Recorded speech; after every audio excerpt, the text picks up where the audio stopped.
Okay, I have here working on my 2006 Honda Civic EX.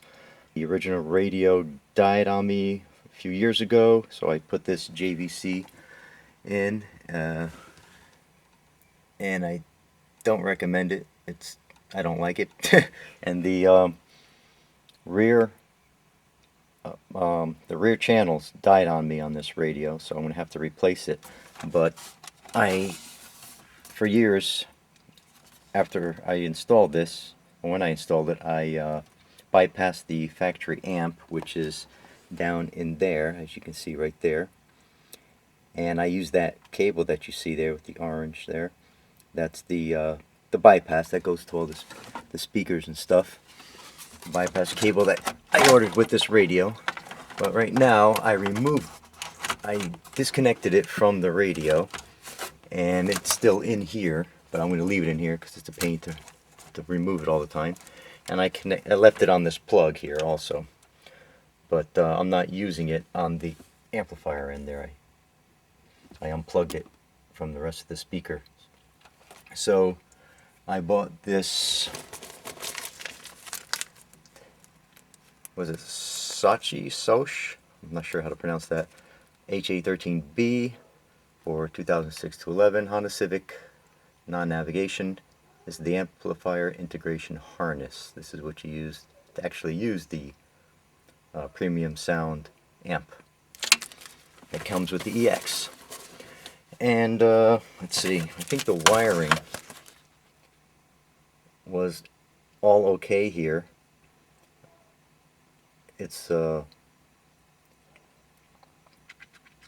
printed correctly. What I did not use, I removed.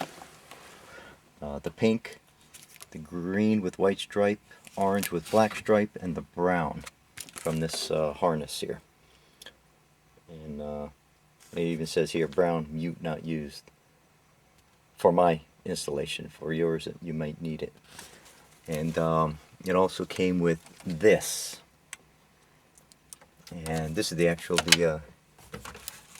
where is it? Oh, here it is. Here's the HA13B harness kit. Comes with this large one and this small 20 pin.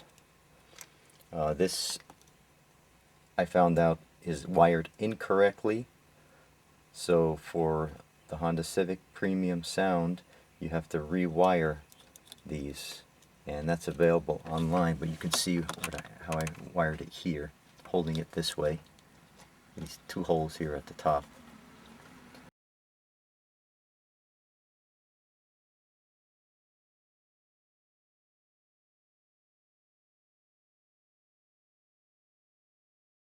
The blue one with the white stripe is the most important because this triggers the amplifier to turn on. And these over here are just for the auxiliary in jacks, which I'm not using. And I just I had a heat shrink kit, and I just heat shrunk them on there. I didn't want to cut them or remove them from the pins in case my brother-in-law, he's going to get the car next, and in case he wants to use it. And and here I also removed this. This was connected to that harness in here, and which is now connected to the amplifier for the signal for the amp here. So I just also heat shrunk that, the end there, just in case he ever needs it. Gets a power antenna, he'll need that. And that's it. I hope this helps you. Bye.